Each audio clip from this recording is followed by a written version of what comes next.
Hello, my name is Samantha Chusano, and in today's presentation, I'll be discussing the ideas and impact of the educational thinker, Dr. Maria Montessori. I was initially drawn to Dr. Montessori because of her work in early childhood education, as well as her time spent working with children with special needs. These two areas of education are areas that I am particularly passionate about and are working towards pursuing as a career once I finish my time here at Liberty. Dr. Montessori has a multisensory approach to learning, and I felt that this was something worth exploring further. Maria Montessori was born in Italy in 1870. She began her educational journey at home and expressed a love for learning. When she was 6 years old, an educational reform took place in Italy, which changed the trajectory of her educational experience. It opened up new opportunities that weren't previously available for her. She was someone who had an affinity for mathematics, and she was later enrolled into a technical school for boys where she was able to further explore and gain knowledge in the area of mathematics and science. While there, she ended up developing an interest in medicine. She was one of the first women to study medicine in Italy, and in 1896, she became the first woman to graduate from the University of Rome with a Doctor of Medicine degree. Unlike other female doctors from her time, who would go on to pursue gynecology or pediatrics, Dr. Montessori was a trailblazer, and she decided to practice psychiatry. This interest was sparked during her first practical experience in 1895, where she worked at a pediatric psychiatric hospital, and there children were institutionalized. This is where her observation of children's behaviors began, and it acted as a catalyst for her career in studying children's mental health. Maria Montessori was a proponent of the feminist movement in Italy in the late 19th century. While her work for the women's movement, would later be overshadowed by her work in education, these political commitments played a big role in the formation of her educationalist career. In 1907, Maria Montessori opened her first of many children's homes. This was a twofold project.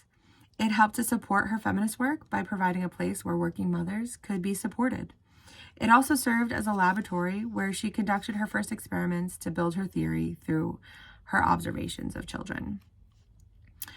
Through her work, Dr. Montessori developed many ideas that have had a lasting influence and impact on the world of education today. According to Dr. Montessori, the child is at the center of education, and they should be able to be free and independent. A teacher serves as a guide and is there for supervision, but ultimately it is up to the child to construct their learning experience. Montessori believed that children experienced periods of sensitivity. During these periods, children's minds were best suited for the acquisition of knowledge. This idea influenced how classrooms were set up and how children were interacted with during this time. The first couple years of life from birth to 6 are really the most formative years for a child. So it's important through her theory that they are able to guide their educational experience. In these periods of sensitivity, children are encouraged to explore their interests, and they should not be interrupted when exploring their interests.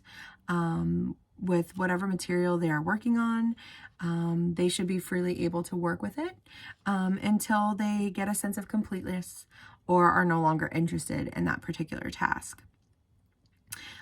This helps to lend itself to the idea that students are individuals. Some students may work with something for 30 minutes. Others may only be interested in it for 5. But each student's needs are different and are met in different ways, and they should be allotted the respect and autonomy to explore their learning. Materials in the classroom are typically very simple and made from natural materials, which allow for open-ended discovery. Teachers can model how items are perceived to work, but ultimately students have the autonomy to discover new and different ways to use these materials. Some key ideas, aside from the period of sensitivity, that are found in Montessori's theories are sustainability and observation. Observation played a huge role in the Montessori theory. Through observation, teachers are able to see how a student's understanding is developing. There's no need for any type of standardized testing or testing in general. A teacher can just observe how a student is displaying their knowledge of things through their interactions. Another thing was sustainability. She wanted children to learn from an early age how their actions impacted the environment. And so she would incorporate learning on sustainability and how we can respect our environment around us, and create a deep connection with the world, and eventually leading children to make sustainable choices as they grow up and be a positive impact on the world.